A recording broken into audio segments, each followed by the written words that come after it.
रूस यूक्रेन जंग से जुड़ी इस वक्त की बड़ी खबर। पश्चिमी मीडिया के दावों के मुताबिक यूक्रेनी सेना ने पहली बार ब्रिटिश स्टॉर्म शैडो मिसाइल से रूस के अंदर घुसकर बहुत बड़ा हमला किया है। जानकारी आप तक पहुंचा दें कि ब्रिटिश स्टॉर्म शैडो मिसाइल बेहद खतरनाक और लंबी दूरी की एक मिसाइल है, जिसका इस्तेमाल न करने को लेकर रूस काफी दिनों से यूक्रेन को चेतावनी तक दे रहा था। लेकिन अब 1000 दिन के इस महायुद्ध में पहली बार यूक्रेनी सेना ने ब्रिटिश स्टॉर्म शैडो मिसाइल से रूस के काफी अंदर पहुंचकर यह हमला किया है। वैसे अभी यह पता नहीं चल पाया कि रूस को ब्रिटिश स्टॉर्म शैडो मिसाइल हमले में आखिर कितना और क्या-क्या नुकसान यहां पर झेलना पड़ा है, लेकिन इतना तय है कि एक और खतरनाक हमला यहां पर किया गया है।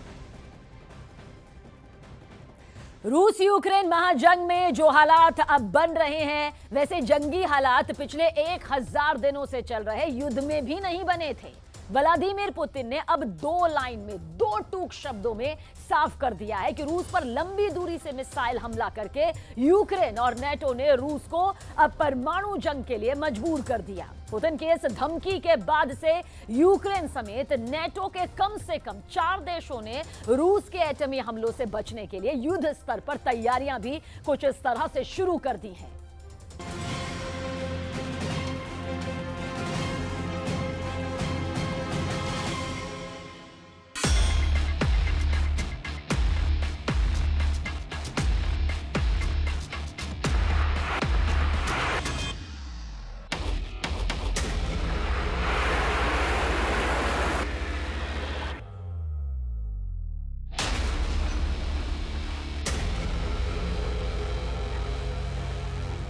За Россию! За победу! Ура!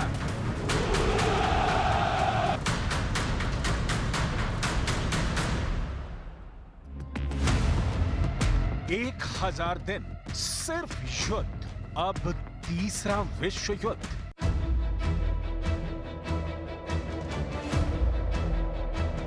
Greatest political comeback in the history of the United States of America. आज से 61 दिन बाद जब 20 जनवरी 2025 को अमेरिका के नवनिर्वाचित राष्ट्रपति डोनाल्ड ट्रंप 47वें राष्ट्रपति की शपथ ले रहे होंगे,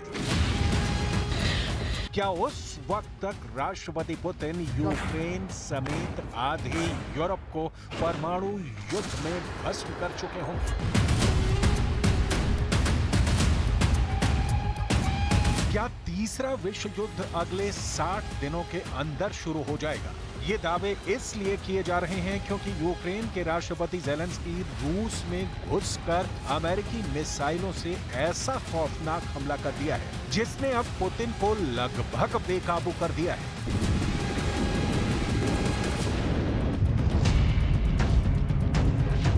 हम आपको 2 तस्वीरों के जरिए ये दिखाने और समझाने की कोशिश कर रहे हैं। जो वॉर एक्सपर्ट्स डंके की चोट पर कह रहे हैं कि रूस यूक्रेन जंग कभी भी तीसरे विश्व युद्ध या फिर परमाणु युद्ध में नहीं बदल पाएगी, वही एक्सपर्ट्स अब ये मानने को मजबूर हो गए हैं कि जंग में नए हालात तेजी से बदल चुके हैं और रूस की सीधी जंग नाटो और अमेरिका के साथ शुरू हो सकती है। यूक्रेन जंग के 1000वें दिन अमेरिका से मिली लंबी दूरी की 6 बैलिस्टिक मिसाइलों से रूस पर हमला करके यूक्रेन ने हालात पूरी तरह से बेकाबू कर दिए हैं। वर्तमान में अमेरिका के राष्ट्रपति बाइडेन ने जाते जाते यूक्रेन को ऐसी ताकत दे दी है जिसने ज़ेलेंस्की को एक तरह से भस्मासुर बना दिया है। हम आपको दिखाने जा रहे हैं नाटो के 32 देशों में कम से कम 6 देशों ने महज 18 घंटे के अंदर ही बंकरों में खाना पानी, दवाइयां और जरूरी सामान भरना शुरू कर दिया है। बंकर में खाना पानी जमा, पुतिन का परमाणु विश्व युद्ध शुरू।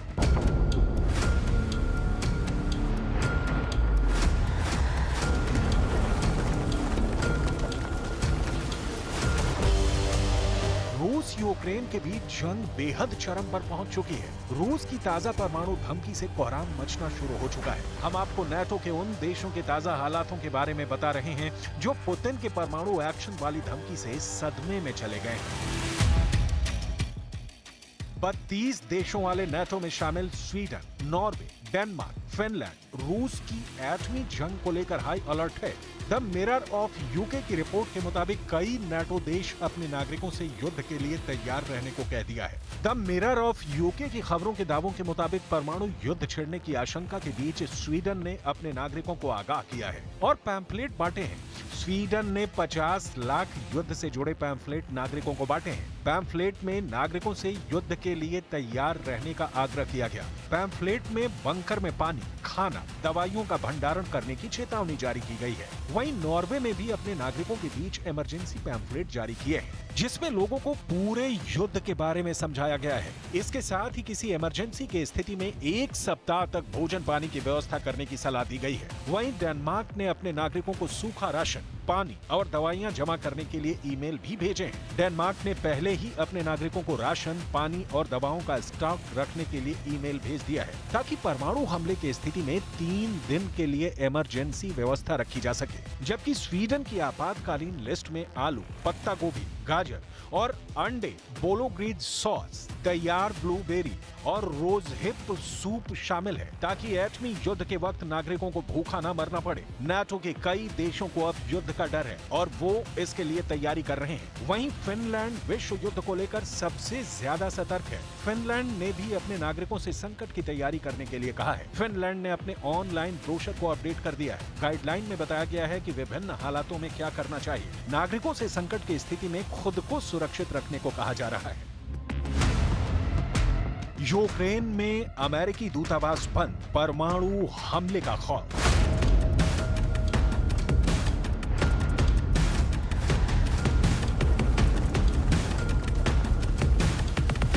पुतिन की वार्निंग के बीच अमेरिका ने यूक्रेन में अपना दूतावास अगले आदेश तक बंद कर दिया है। पिछले 24 घंटे के अंदर यूक्रेन ने अमेरिका से मिली 6 लंबी दूरी की supersonic missile tactical missile system यानी अटैकम्स के रूस के ब्रांस्क क्षेत्र में भीषण हमला किया है, जिसके बाद से पुतिन का गुस्सा 7वें आसमान पर पहुंच चुका है। पुतिन ने 19 नवंबर 2024 को पश्चिम और यूक्रेन को खुली चेतावनी देते हुए एक डिक्री पर साइन किए, जिसमें इस बात का दायरा तय किया गया है कि मॉस्को किन हालात में परमाणु हथियारों का इस्तेमाल कर सकता है। व्लादिमीर पुतिन ने कहा है कि अगर कोई देश जिसके पास परमाणु शक्ति नहीं है, अगर वो किसी न्यूक्लियर पावर वाले देश की सपोर्ट से रूस पर हमला करता है, तो इसे रूस के खिलाफ जंग का ऐलान समझा जाएगा। उन्होंने कहा कि अगर रूस के खिलाफ बैलिस्टिक मिसाइल का इस्तेमाल हुआ तो जवाब में परमाणु हमला भी किया जा सकता है। पुतिन ने ये बदलाव अपने देश के न्यूक्लियर डॉक्ट्रिन में किया है, ताकि यूक्रेन का सपोर्ट कर रहे देश उस पर हमला न कर सके। लेकिन राष्ट्रपति बाइडेन ने यूक्रेन को लंबी दूरी की मिसाइलों से रूस पर हमला करने की मंजूरी दे दी थी, जिसके बाद यूक्रेन ने रूस पर लंबी दूरी की मिसाइल से हमला करके तीसरे विश्व युद्ध की परमाणु चिंगारी को भड़का दिया है। 1,000 days, I think it's enough to understand that Putin doesn't want any peace. Even this day, this is the fact, not some such words or something like this, not rhetoric. I mean, even this day, they killed our civilians. Even especially this day, they presented nuclear weapon strategy. Why? They didn't present peace strategy. Did you hear it? Did you read about it? No, of course, nuclear weapon strategy. Because he wants just to make chaos in the world. He wants to destroy Ukraine not only, and some other countries of NATO. Hurrah! रूस में परमाणु घड़ी की टिक टिक शुरू।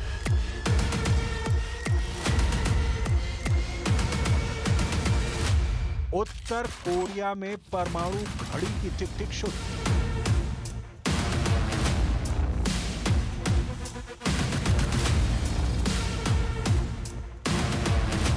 रूस और उत्तर Korea की परमाणु टिक टिक से ज़ेलेंस्की के होश उड़ गए हैं। रूस और उत्तर कोरिया के एटमी हमले की तैयारी देखकर नाटो के 32 देश बौखला गए हैं।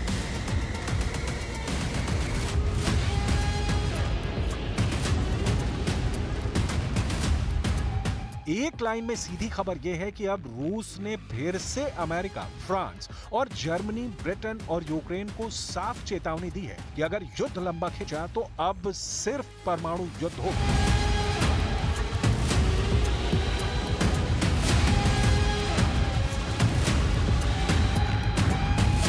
रूस की इस धमकी को इसलिए बहुत ही सीरियस लिया जा रहा है क्योंकि रूस की तरफ से ये खौफनाक परमाणु धमकी रूस के पूर्व राष्ट्रपति और पुतिन के बेहद करीबी दिमित्री मेदवेदेव ने दी है।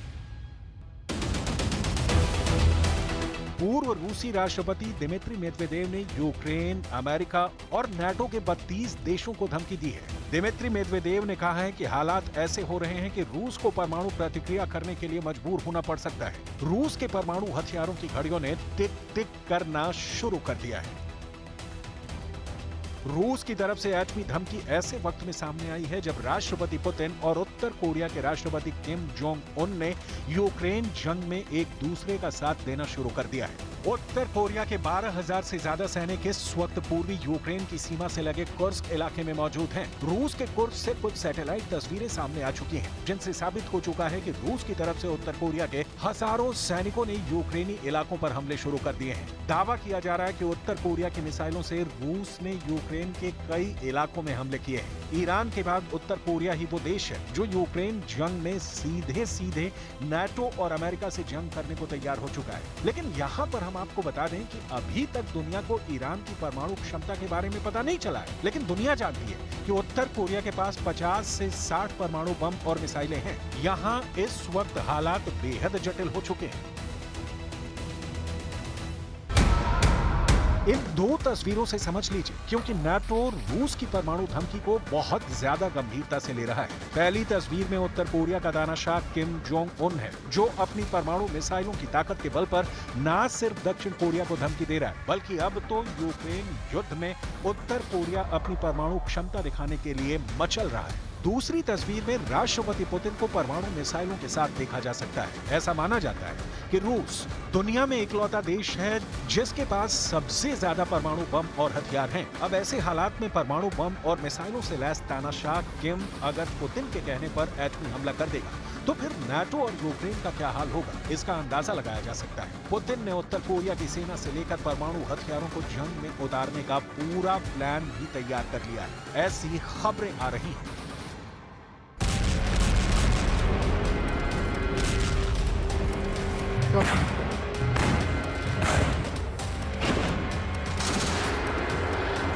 हम आपको पुतिन के बेहद करीबी और रूस के पूर्व राष्ट्रपति दिमित्री मेदवेदेव का वो बयान दिखाने जा रहे हैं जिसके खौफ से ज़ेलेंस्की का खून सूखना शुरू हो गया है, क्योंकि रूसी सूत्रों का दावा है कि रूस यूक्रेन पर फादर ऑफ ऑल बॉम्ब यानी FOAB से सबसे विनाशक हमला करने जा रहा है। रूस के पूर्व राष्ट्रपति दिमित्री मेदवेदेव के बयानों ने इसका इशारा कर दिया है।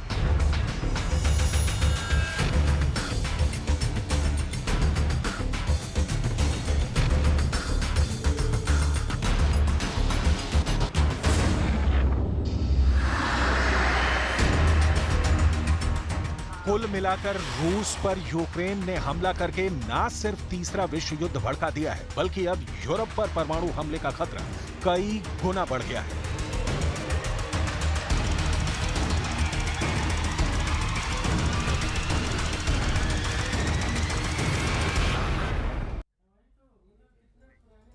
नेतन्याहू ने हमास के सफाई के लिए एक बम्पर ऑफर प्लान तैयार किया है। ये आपको जरूर बताएंगे, लेकिन इस बीच ये जरूर बताना चाहिए कि तेल अवीव में पुतिन का टैंक किलर आखिर किस तरह से यहां पर सामने आया है। जी हां, हिजबुल्लाह चीफ नईम कासिम तेल अवीव को तबाह करने की नई धमकी यहां पर दे चुके हैं।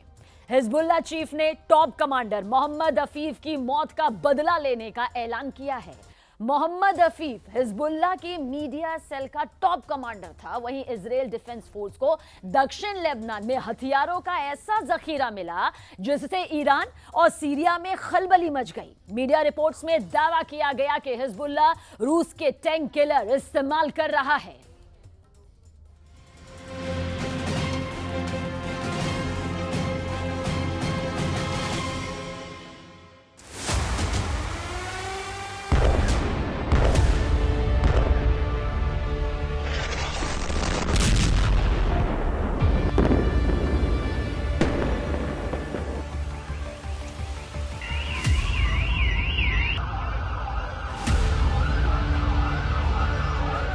जंगी जेट से बरसे बारूद से बर्बाद हो रहा लेबनान।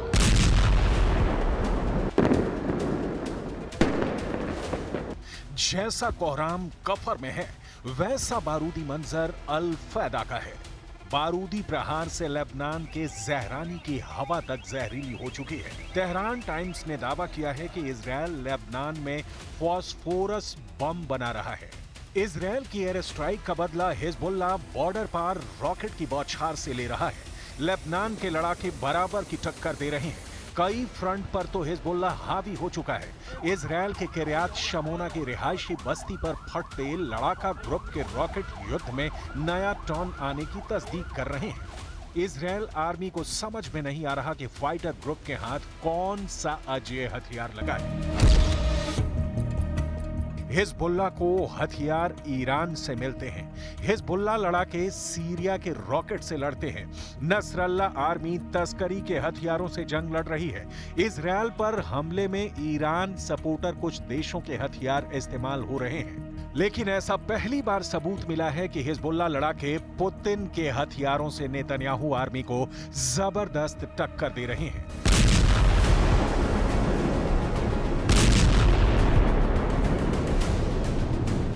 ये पर्दाफाश खाड़ी युद्ध के सबसे विस्फोटक रुख अख्तियार करने की मुनादी है। हिजबुल्लाह फाइटर जिस तरह से इजरायल को दहला रहे हैं, तेल अवीव को मिसाइल से जला रहे हैं, लेबनान से ड्रोन के बेड़े इजरायल में घुसकर कोहराम मचा रहे हैं, उसका अगला पड़ाव पूरे इजरायल की तबाही तक पहुंच सकता है। नेतन्याहू के लिए वॉर जोन से बैक टू बैक आ रही बैड न्यूज से ज्यादा डराने वाला अपडेट हिजबुल्लाह के हथियार गोदाम में मिले मोस्ट पावरफुल नेशन के जंगी लड़ाके हैं। रूस के हथियारों से इजरायल को धुआं धुआं कर रहे हिजबुल्लाह लड़ाके युद्ध को जीत की दहलीज तक ले जा सकते हैं। तो क्या रूस ने युद्ध जीतने वाले हथियारों की खेप लेबनान भेज दी है? क्या ईरान से सीक्रेट डील के तहत रूस हिजबुल्लाह को हथियारों की सप्लाई करने लगा है? या फिर प्रेसिडेंट पुतिन की जानकारी में खाड़ी युद्ध में मेड इन मॉस्को हथियारों के धमाके सुनाई दे रहे हैं? सच क्या है? हिजबुल्लाह के पास कौन कौन से रूसी हथियार हैं? नसरल्लाह आर्मी क्या रूस की लॉन्ग रेंज मिसाइल भी जुटा चुकी है? अपडेट डरावना है, नेतन्याहू के लिए खौफनाक है। लेबनान में युद्ध में उलझी इजरायली सेना के लिए सदमे से कम नहीं है। उधर गाजा फ्रंट पर भी इजरायल जोरदार झटके महसूस कर रहा है, जहां हमास लड़ाकों ने इजरायल के रिजर्व सैनिकों को ढेर कर दिया है।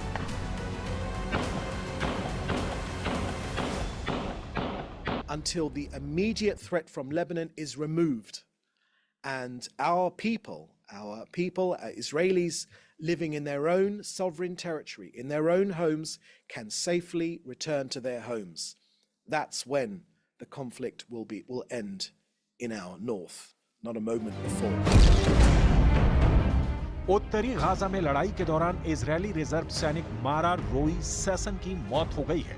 इस झड़प में केफिर ब्रिगेड के नैशोन बटालियन के कमांडर लेफ्टिनेंट कर्नल योएल ग्लिकमैन भी जख्मी हुए हैं। टाइम्स ऑफ इजरायल की रिपोर्ट के मुताबिक सेसन गाजा और उसके आसपास के ऑपरेशन में मारे जाने वाले 379वें इजरायली सैनिक हैं।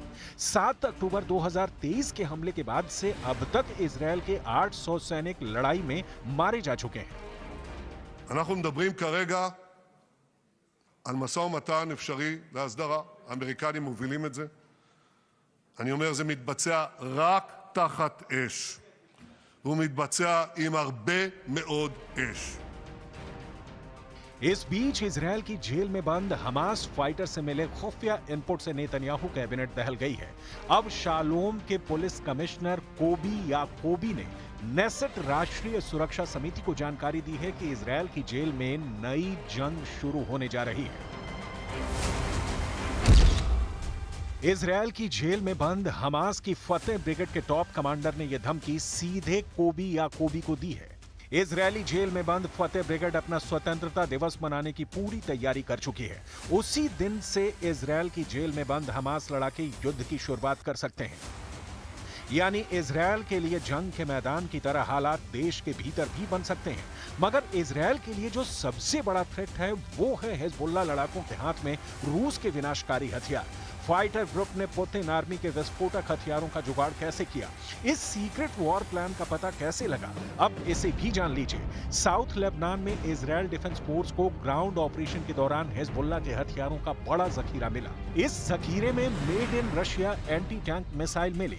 द वॉल स्ट्रीट जर्नल ने सीरियाई सुरक्षा अधिकारी और एक अरब ऑफिसर के हवाले से बताया कि ये हथियार सीरियाई नेता के स्वामित्व वाले थे, जिनकी आपूर्ति रूस कर रहा था। हालांकि ये साफ नहीं है कि हथियार लेबनान के फाइटर ग्रुप तक कैसे पहुंचे। सीरिया के सिविल वॉर में रूस और हिजबुल्लाह दोनों राष्ट्रपति बशर अल असद की तरफ से युद्ध लड़ रहे थे। रिपोर्ट में दावा किया गया है कि इजरायली सेना के अनुमान से बड़ी संख्या में खतरनाक हथियार मिलने से आईडीएफ में हड़कंप है। आईडीएफ कमांडर के मुताबिक हिजबुल्लाह के खिलाफ जमीनी हमले के शुरुआती दिनों में मिले 60 से 70% हथियार रूस के थे, जिसमें सबसे बड़ी खेप एंटी टैंक मिसाइल की है। हिजबुल्लाह के पास रूस की कॉर्नेट एंटी टैंक गाइडेड मिसाइलें मिली हैं। रूस ने कॉर्नेट मिसाइल को 1994 में लॉन्च किया था। इसे 9M133 मिसाइल के नाम से भी जाना जाता है, जो कि 9P1631 ट्राइपॉड लॉन्चर और 1PN791 थर्मल साइट के साथ मिलकर 9K13P मिसाइल सिस्टम बनाता है। इसे सिर्फ 2 सैनिकों के जरिए इस्तेमाल किया जा सकता है। कॉर्नेट मिसाइल फायरिंग पोजीशन से ट्रांसफर में 1 मिनट से भी कम समय लेती है। हर एक सेकंड में मिसाइल सिस्टम अगले शॉट के लिए रेडी हो जाती है। אני רוצה שתדעו שצה"ל במקביל עובד חזק מאוד. היום תקפנו כבד מאוד בביירות, בדחיה, מטרות של חיזבאללה. אנחנו תוקפים בעומק ואנחנו תוקפים הרבה מאוד בסוריה ובגבול סוריה-לבנון כדי שלא ייכנס לחיזבאללה האמל"ח.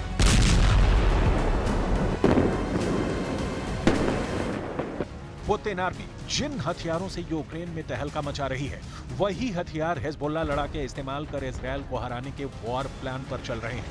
मगर फाइटर ग्रुप को हथियार की सप्लाई कौन कर रहा है, इस पर ना तो रूस जवाब दे रहा है, ना ही सीरिया ने कोई सफाई दी है। जाहिर है हिजबुल्लाह की तरफ से जवाब मिलना भी नहीं है। लेकिन इजरायल ने क्लियर कर दिया है कि लेबनान में मिले रूसी हथियारों का क्या होगा। इजरायल के डिप्टी विदेश मंत्री शेरेन हास्केल ने लेबनान, गाजा पट्टी और वेस्ट बैंक में आईडीएफ की ओर से जब्त किए गए किसी भी रूसी हथियार को यूक्रेन को देने का प्रस्ताव रखा है। यूक्रेन के राजदूत ने इसकी तारीफ की है। ये प्रस्ताव पास हुआ तो एक नया फ्रंट खुलना तय है। इजरायल ने यूक्रेन के लिए स्टैंड लिया तो पुतिन खुलकर खाड़ी युद्ध में आ सकते हैं। ऐसे में ईरान और पुतिन का अलायंस इजरायल के लिए सबसे बड़ा सेटबैक हो सकता है। रूस के पास दुनिया के सबसे विनाशकारी हथियार हैं, जिनके हाथ लगते ही ईरान समर्थक फाइटर ग्रुप इजरायल को घेर कर मारेंगे। ज्वाइंट अटैक से इजरायल सिर्फ एक सूरत में निपट सकता है, वो है सुपर पावर अमेरिका का युद्ध में सीधा दखल। अमेरिका की एंट्री न्यूक्लियर युद्ध का अलार्म होगा।